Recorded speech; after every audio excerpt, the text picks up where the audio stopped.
আমার যদি মৃত্যু হয় হোক। আর এখন ছবির কথা শুনলে মানুষ ঘৃণা করে, চলচ্চিত্রের আর্টিস্টদের মতো খারাপ মানুষ নাকি দুনিয়াতে নাই। আগের ইলেকশনে জায়েদ খানের কাগজ আসছে, সেই কাগজ আমার মাধ্যমে সে আউট করছে, জায়েদের কাগজ জমা দিতে দেয় নাই। এটা আমাদের অনেক লজ্জার ব্যাপার। দীপজল ভাইকে যে অপমানটা করা হচ্ছে সেটা আমরা মানি না। আমরা হাইকোর্টও মানি না, আমরা কোনো কিছুই মানি না। আমরা দীপজল ভাইকে চাই। তোমার কাছে হাত জোর করে অনুরোধ থাকলো, দীপজল ভাইয়ের মতো একটা মানুষকে তুমি এই মানহানি, তাকে তার অসম্মানী তুমি কইরো না। নিপুণ, তুমি শিক্ষিত একটা মেয়ে হয়ে, সুশিক্ষিত মেয়ে হয়ে কেন এই অশিক্ষিতের মতো কাজটা করছো? মেয়ে ছবিতে কাজ করছে, আর এখন ছবির কথা শুনলে মানুষ ঘৃণা করে, চলচ্চিত্রের আর্টিস্টদের মতো খারাপ মানুষ নাকি দুনিয়াতে নাই। কি বলবো ভাই, আমার বলার কিছু নাই এইখানে। আমি চাই না, আমার কোনো দুঃখ নাই ভাই।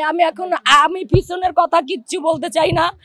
আমার যদি মৃত্যু হয় হোক। আজকে একজন জয়লাভ করা মানুষকে রিট করে বসাই দিবে, এটা অন্তত আমরা যারা শিল্পী কেউ মানবো না আমরা এটা। দীপজল ভাইকে যে অপমানটা করা হচ্ছে সেটা আমরা মানি না, মানবই না। হঠাৎ করে 1 মাস পরে তাকে বাতিল করা হবে কিসের জন্য? এটা মানতে পারি না, আমরা কেউ মানবো না।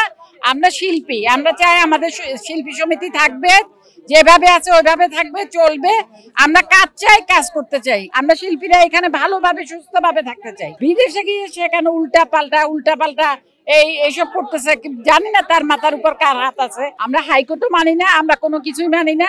আমরা দীপজল ভাইকে চাই। দীপজল ভাই অনেক ভোটে জিতছে, উনি জিতা মানুষ, ওনাকে আমরা রিটার্ন চাই এখানে সবাই। এটাই হলো আমাদের কথা। তোমার কাছে হাত জোর করে অনুরোধ থাকলো, দীপজল ভাইয়ের মতো একটা মানুষকে তুমি এই মানহানি, তাকে তার অসম্মানী তুমি কইরো না। নিপুণ, তোমার কাছে আমি অনুরোধ করতেছি, আমরা শিল্পীরা সবাই তোমার কাছে অনুরোধ করছে, এই নোংরামি খেলা থেকে তুমি বন্ধ করো। কেন তুমি এক নোংরামি খেলায় মেতে গেলে 1 মাস পরে?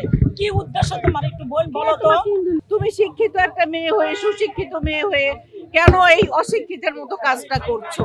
আর সবচেয়ে বড় কথা হলো, আমরা দীপজল ভাইকে চাই।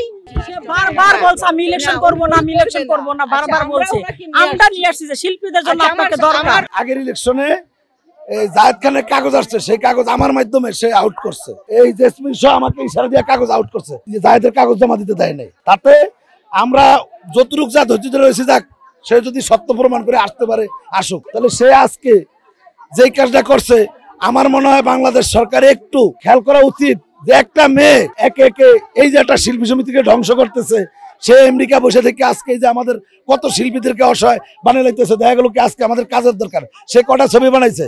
আমাদের দীপজল ভাই দেখা গেল ইচ্ছা করলে 200 ছবি বানাইতে পারবে। এটা আমাদের অনেক লজ্জার ব্যাপার, কারণ এখন আমাদের যে নতুন ছবিগুলো হচ্ছে, আমরা ছবি করতে গেলেই সব পাবলিক বলে আপনাদের এখানে মামলা হামলা এগুলা কেন হচ্ছে। এখন আবার এই মামলাটা যখন হয়েছে, তখন সাথে আমার খুবই লজ্জা হয়েছে যে আবারও নিপুণে ইয়ে করছে। এরপরে ফেসবুক খুলে দেখি মূর্খ অশিক্ষিত দুজনই। কেন শিল্পীরা কি মূর্খ? শিল্পী সব এক, সবাই এক। আর সেই জায়গার মধ্যে তুমি মামলা করে বসছো, কোর্টে থাকো কেন? ইলেকশনের আগের দিনও তুমি ইলেকশন বন্ধ করতে চাইছিলা। তখন আমরা শিল্পীরা বলছি, দীপজল ভাই টেনশন নিয়ে না, আমরা শিল্পীরা সবাই নেমে যাব। আমরা এই কথাটা বলছি।